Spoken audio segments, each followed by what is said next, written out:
नेपालको बर्दिया राष्ट्रिय निकुञ्ज यो ठाउँ असाधारण जैविक विविधताको घर हो। तर यही सुन्दरताको पछाडि एउटा निकै डरलाग्दो र घातक द्वन्द्व लुकेको छ, मानिस र बाघ बीचको।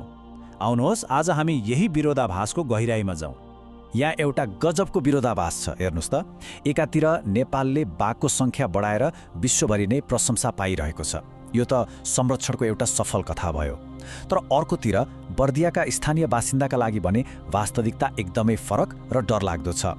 त्यहाँ मानिस र बाघ बीचको घापक भिडन्त लगातार बढिरहेको छ। त्यसो भए केही मुख्य प्रश्नहरू उठ्छन्। आखिर किन बर्दिया नै यो सङ्कटको केन्द्र बन्यो? अनि किन अहिले नै यो समस्या यति विकराल रूपमा देखिँदैछ? ल, अब यसको जवाफ खोज्ने प्रयास गरौँ।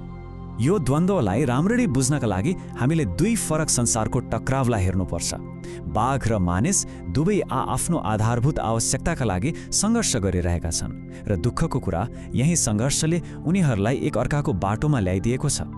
पहिले बाघको नजरबाट हेरौँ है त। मानव बस्तीहरू निकुञ्जको सिमानासम्मै फैलिन थालेपछि बाघहरू हिँड्ने जुन प्राकृतिक बाटो छ, जसलाई बफर जोन भनिन्छ, त्यो साँगुरिँदै गएको छ। त्यसमाथि जङ्गलमा उनीहरूको प्राकृतिक शिकार जस्तै हरिण र बन्देको सङ्ख्या पनि घट्दैछ। अब नतिजा के हुन्छ त? भोकाएको बाघ खानाको खोजीमा मानव बस्तीतिर आउन बाध्य हुन्छ। अब सिक्काको अर्को पाटो हेरौँ, अर्थात् मानिसको दृष्टिकोण। स्थानीय समुदायको जीवन त जङ्गलसँगै जोडिएको छ। उनीहरू आफ्नो जीविकोपार्जनका लागि घाँस, दाउरा र पशु चराउन जङ्गलमै निर्भर छन्। यसको सोझो मतलब के हो भने उनीहरूको दैनिक कामले नै उनीहरूलाई सिधै बाघको इलाकामा पुर्याउँछ, जहाँ जोखिम सबैभन्दा बढी हुन्छ।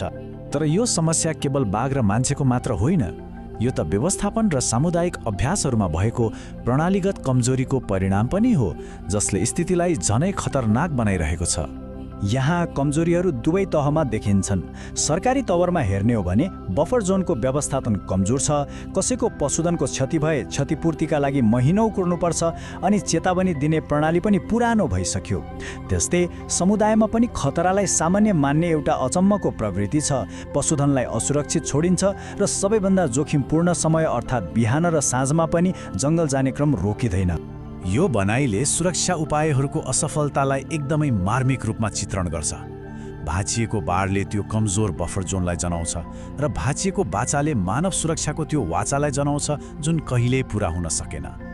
अब हामी यस विश्लेषणको सबैभन्दा दुःखद र खुलासापूर्ण पक्षमा प्रवेश गर्दैछौँ, यो द्वन्द्वको लैङ्गिक प्रकृति।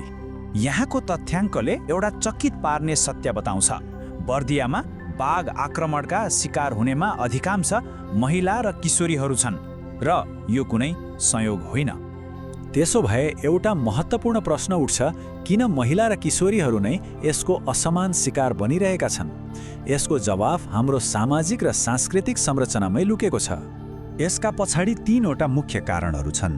पहिलो, परम्परागत रूपमा घाँस दाउरा र पानी जम्मा गर्ने काम महिलाकै जिम्मेवारी मानिन्छ। दोस्रो, यो कामको लागि उनीहरू अक्सर गाउँबाट टाढा जङ्गलमा एक्लै जान्छन्।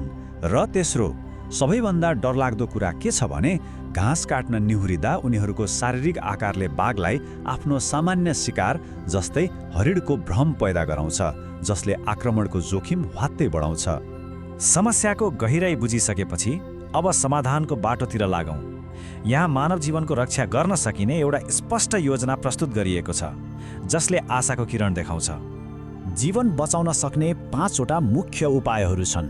1. गाउँहरूमा बलियो तारबार र सुरक्षित बङ्करहरू बनाउने। 2. बाघ सक्रिय हुने समयमा जङ्गल प्रवेशमा रोक लगाउने, एक किसिमको कर्फ्यू जस्तै। 3. पशुधनका लागि शिकारी प्रुफ खोरहरू बनाउने कार्यक्रम ल्याउने। 4.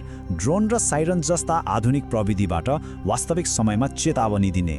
र 5. सबैभन्दा महत्त्वपूर्ण, बाघसँगको जम्काभेट कसरी टार्ने र भइहालेमा के गर्ने भनेर समुदायलाई नै तालिम दिने।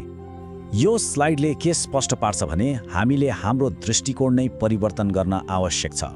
हाम्रो हालको प्रतिक्रियात्मक शैली अर्थात् घटना भइसकेपछि मात्र काम गर्ने तरिका पटक्कै प्रभावकारी छैन। यसको सट्टामा हामीलाई एउटा सक्रिय वा प्रोएक्टिभ रणनीति चाहिन्छ, जसले आक्रमण हुनुभन्दा पहिले नै रोकथामका उपायहरू अपनाउँछ। त्यसो भए मूल कुरा के हो त?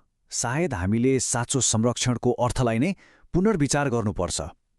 वन्यजन्तुको सङ्ख्या बढाउनु पक्कै पनि सफलता हो, तर त्यो सफलता मानव जीवनको मूल्यमा हुनुहुँदैन। साँचो संरक्षण त्यो हो जहाँ मानव र वन्यजन्तु दुवैको सुरक्षा सँगसँगै हुन्छ। र अन्त्यमा यो प्रश्नमा विचार गरौँ, सहअस्तित्वको वास्तविक मूल्य के हो? यो जटिल मुद्दाको समाधान खोज्ने जिम्मेवारी सरकार, समुदाय र हामी सबैको साझा हो। यसमा गरिने लगानी नै मानव र प्रकृति दुवैको भविष्य सुरक्षित गर्ने एक मात्र बाटो हो।